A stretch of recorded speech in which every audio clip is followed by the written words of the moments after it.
My name is Jack Davis. I'm the design director at 745 Studios. From the beginning of development, story has been very important to us in the game. We wanted to make much more than a performance game. We wanted to establish a world and a brand that people could get immersed in and learn its history and its characters, and after playing the game, want to learn much more about the world.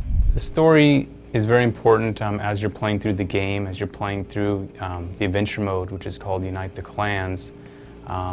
What you're doing in the gameplay is directly tied to how you're affecting the world and how you're bringing the world together. The premise behind Ohm is that what if there was this world very similar to our own, but in addition to this emotional power, music had a real physical power, that people could use music to manipulate the environment, to change nature or alter the weather or enhance your own physical or mental abilities.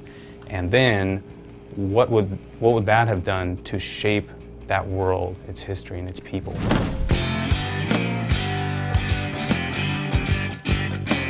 The people in this world who can manipulate mojo are called rockers. And so a rocker is not just, hey, someone who rocks, who plays music. It's actually a title. And rockers are agents of these musical clans who serve their frontman, who serve their clan with the power of music.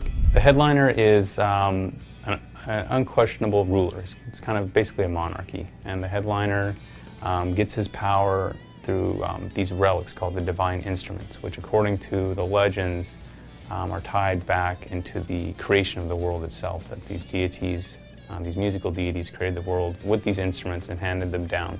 Eventually, the headliner's power grew very oppressive, and several of the rocker clans just outright rebelled against him and said, hey, we're not going to follow you anymore.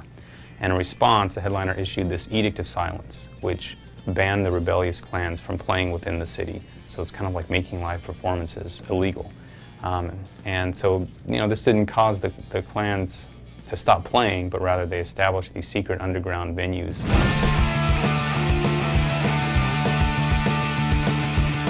All the venues in the game have this very different, underground, secretive kind of feel to them. At the start of the game, a new headliner, Martin Rothschild, has just taken the reins of power. And he is even, he's even more oppressive and more dangerous than any headliner that's come before him. And the world is in the worst state of chaos and disharmony than it's ever been in. The rebel clans have risen up against him. They've been banned from playing in the city. It seems like just everything's gonna break out into all-out chaos. And as the player, your quest is to step in and help unite the people of the world, the rebellious clans, and see what can be done about this headliner if he can be stopped.